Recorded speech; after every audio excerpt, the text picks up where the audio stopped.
I'm just going to jump right to it. The only reason I purchased this cookbook was to learn how to make jollof rice.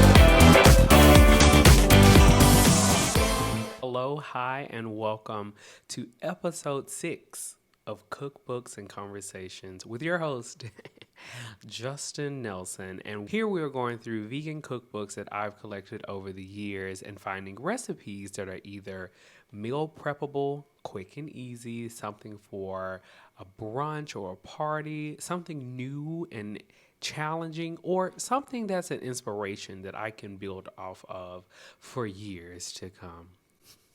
Not years to come.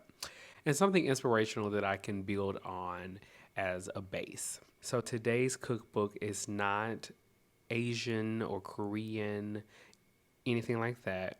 We're going to the motherland, okay? We're going back to Africa.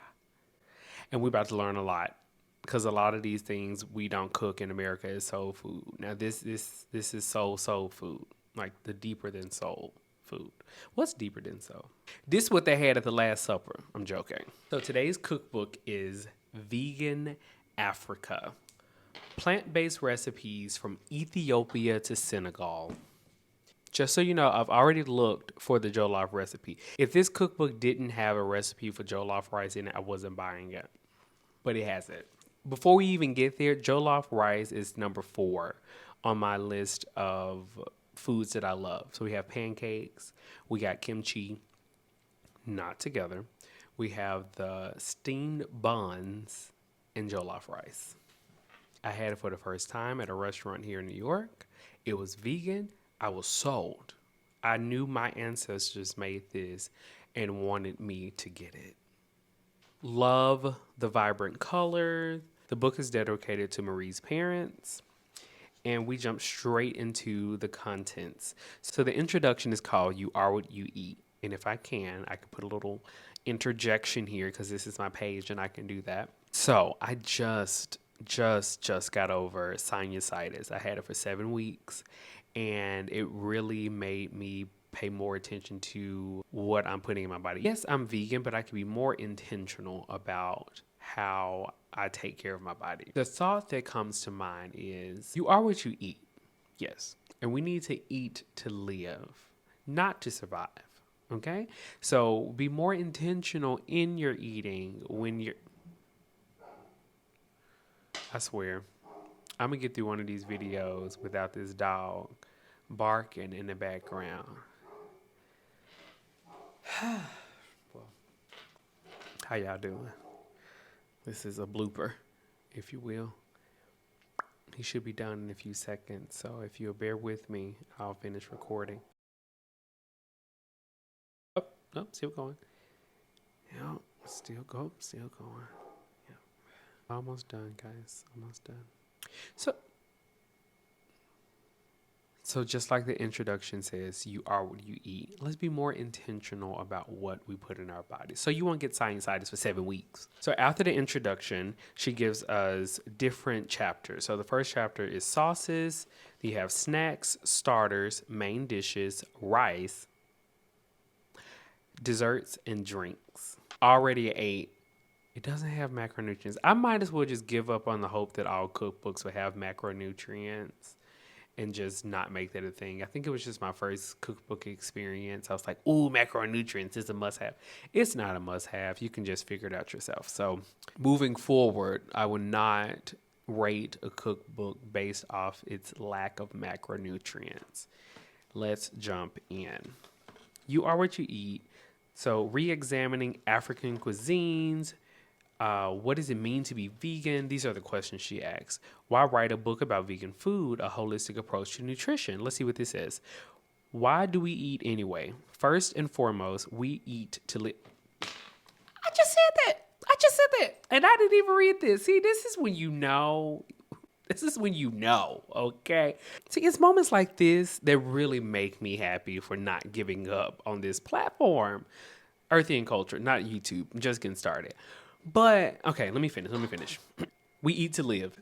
We need to have enough energy for our bodies to work properly. Eating is a vital part of our daily routines, but these days we tend to set aside less and less time for it. It has consequences in many areas of our lives. Food affects our health, of course, but eating is a political act, and the choices we make have a ecological, social, and environmental impact. It's probably the reason why we got global boiling now. Simple but delicious foods is the next subtopic. The vegan African pantry. You know I love a pantry list, so let's go through it.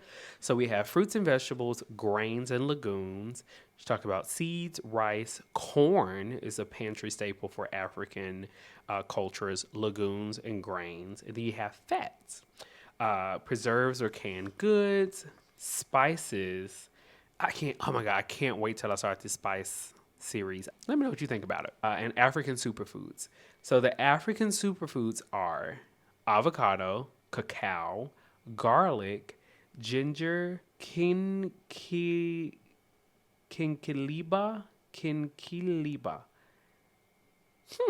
Never heard of that. You know, I just love a discovery moment. Kinkiliba. Hold on a second. I'm going to pronounce this. All right, I figured it out. It's Kinkeliba. I don't know. Maybe it's a southern in me. Maybe. I don't know. I don't know why I wanted to put the emphasis on Kinkeliba, but it's Kinkeliba. And I just found out some good stuff about it. Okay. The last one was sweet potato. We jumped straight into sauces.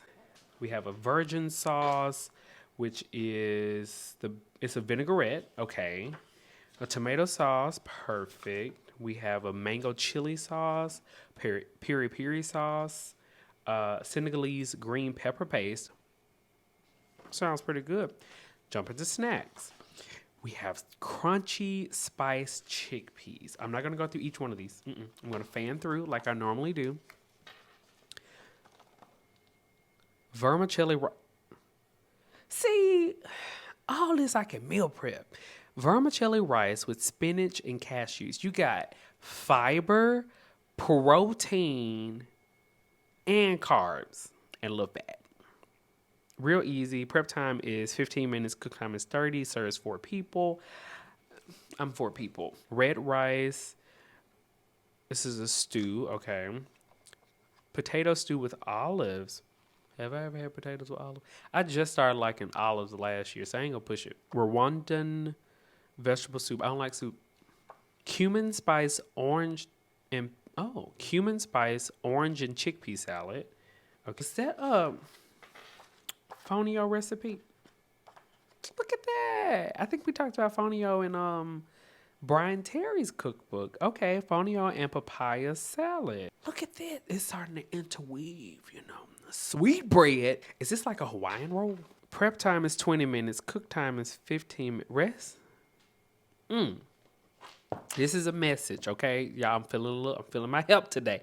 So with the recipe for the sweet bread, the rest time is 6 hours and 30 minutes. Now, what I love about this and what I love about cooking and I love about the kitchen is that while we don't recognize it, there is often a lot of time that we rest in the kitchen. Resting with cooking is important just as much as resting when it comes to your personal life. I know, this is not that type of platform, but that's just who I am. So you go get it. Okay, you'll get it where it comes in. This is type of cooking we do in my kitchen. We do a little cooking and a little therapy. So remember to get some rest. While you're resting, I'm going to go through this cookbook and annotate it, and then I will come back with my favorite recipes. Okay, so in an effort to make my videos just a little shorter, I'm not going to go through each recipe that I picked out, but I picked out a lot. I will say I picked out a lot.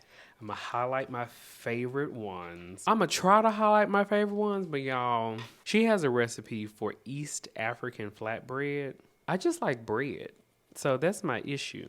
So there's an East African flatbread recipe I want to try. The flatbread would be an inspiration and a party because she has 2 hummus recipes in here I want to try. She has a spiced popcorn recipe. It's very simple, 3 ingredients, but it's a quick and easy and a party for me. And then there was a red cabbage salad with mango and peanuts. Now, it doesn't have a solid like protein source because a lot of her recipes, if not all, are plant-based, like strictly plant-based with no processed foods. I would like to add a protein to this to make it a meal prep dish. I'm trying to do more salads. Savory crepe recipe. I'm shocked. This is shocking news. Whole wheat flour, salt, turmeric, chives, vegetable oil, and warm water. That's it. That's the whole recipe. Like, these are some of the cleanest recipes you'll find with a bunch of flavor. We go back to the rice section. The rice recipe I mentioned earlier, the vermicelli rice with spinach and cashews. Again, that's on my meal prep list now. And I found the jollof rice recipe. It takes an hour to cook. It's fine. It's worth it. Okay. There were a lot of recipes in the main dish chapter that I just skipped because I am a texture person. They look amazing. They look very decadent. But I'm picky.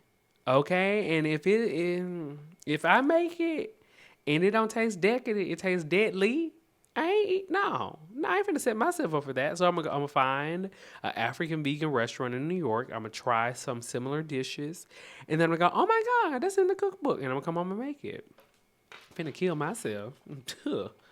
No. Also, she has a bunch of dessert recipes back here. She may make me like coconut because 2 recipes following the sweet bread recipe was a cocoa bread recipe. And she mentioned like, oh, you can always chop this up and make it into French toast. Okay, I'm focused. There's a recipe for tea in the back. It's a hibiscus tea with the basil. I want to try that. And then she has a recipe for date-infused cashew milk. I'm going to go through this cookbook again. I didn't want to mention all the ones that I liked. I did take notes. But I will have to go and try a lot of these at a legit African place before I make any of them. This is a 9 out of 10 recipe only because it is so clean. It is so clean, so easy to follow. If you do have like nut allergies, some of these recipes you can't try. But most of them are soy free, and I am ashamed to admit this.